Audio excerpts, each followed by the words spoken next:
Assalamualaikum warahmatullahi wabarakatuh. Perkenalkan, sebelumnya nama saya Rahma Imelda Putri dengan NIM 19042082 dari jurusan Ilmu Administrasi Negara Fakultas Ilmu Sosial Universitas Negeri Padang. Baiklah, pada kesempatan kali ini saya akan membahas mengenai analisis uji rantes dengan menggunakan aplikasi SPSS.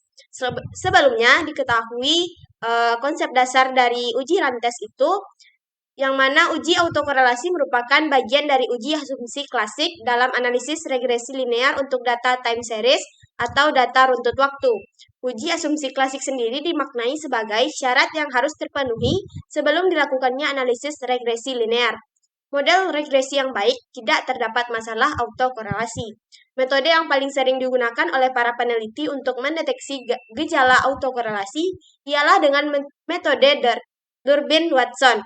Namun demikian, uji Durbin-Watson memiliki kelemahan, yakni jika nilai Durbin-Watson terletak antara DL dan DU atau di antara 4 DU dan 4 DL, maka tidak menghasilkan kesimpulan yang pasti.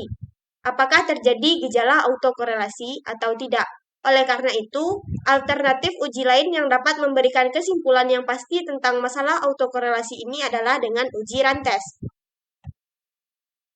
Selanjutnya, adapun contoh kasus yang digunakan dalam melakukan uji rantes, yaitu model regresi linear yang saya ajukan adalah pengaruh course atau X1 dan SBI sebagai variabel X2 terhadap IHSG sebagai variabel Y pada tahun 2013. Sebelumnya saya telah melakukan uji autokorelasi dengan uji Durbin-Watson untuk data yang di atas, maka menghasilkan output SPSS sebagai berikut. Berdasarkan output SPSS tersebut, diketahui nilai Durbin-Watson sebesar 1,072. Nilai ini terletak di antara nilai DL 0,812 dan DU 1,579, sehingga tidak ada kesimpulan yang pasti tentang ada atau tidaknya gejala autokorelasi. Jika seperti ini yang terjadi, maka langkah yang harus dilakukan untuk mendeteksi autokorelasi ialah dengan uji rantes. Selanjutnya, dilakukan langkah-langkah uji rantes dengan menggunakan SPSS.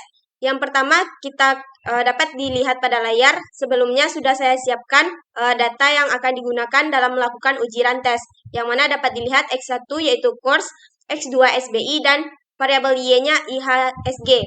Selanjutnya, kita buka aplikasi SPSS, buka variabel view. Kemudian pada kolom name yang pertama, yaitu diberi keterangan X1, kolom yang kedua keterangan X2, dan yang kolom yang ketiga yaitu Y. Selanjutnya pemberian label, pada X1 itu diberi label course, pada X2 diberi label SBI, dan yang ketiga yaitu variabel Y diberi label IHSG. Kemudian kita buka yang bagian data view. Sebelumnya kita input data sesuai dengan indikatornya masing-masing. Di copy lalu pindahkan ke aplikasi SPSS. Selanjutnya dilakukan pengolahan data dengan klik analyze, pilih yang regression, kemudian linear. Pada kolom dependent ini dimasukkan variabel IHSG atau variabel Y, sedangkan pada kolom independen dimasukkan course atau X1 dan SBI X2. Selanjutnya, klik yang save, centang unstandarized, kemudian klik yang continue, lalu oke. Dengan begitu dapat dilihat ini merupakan hasil atau output dari pengolahan data yang dilakukan.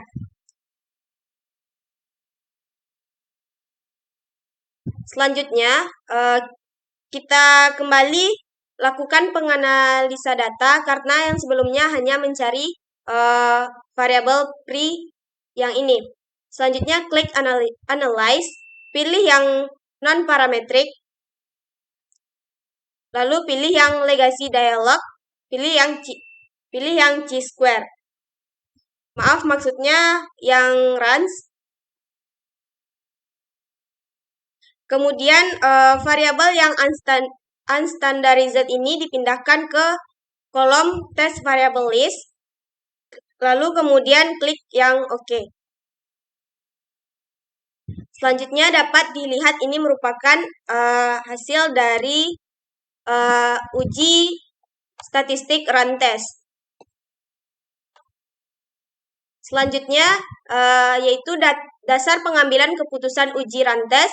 Yang pertama, jika nilai SM signifikansinya two-tailed lebih kecil dari 0,05 maka terdapat gejala autokorelasi. Dan jika nilai SM signifikansinya two-tailed lebih besar dari 0,05 maka tidak terdapat gejala autokorelasi. Dan dalam pengambilan keputusan diketahui nilai SM signifikansinya two-tailed sebesar 0,762 besar dari 0,05 maka dapat disimpulkan bahwasanya tidak terdapat gejala autokorelasi sehingga analisis regresi linear dapat dilanjutkan.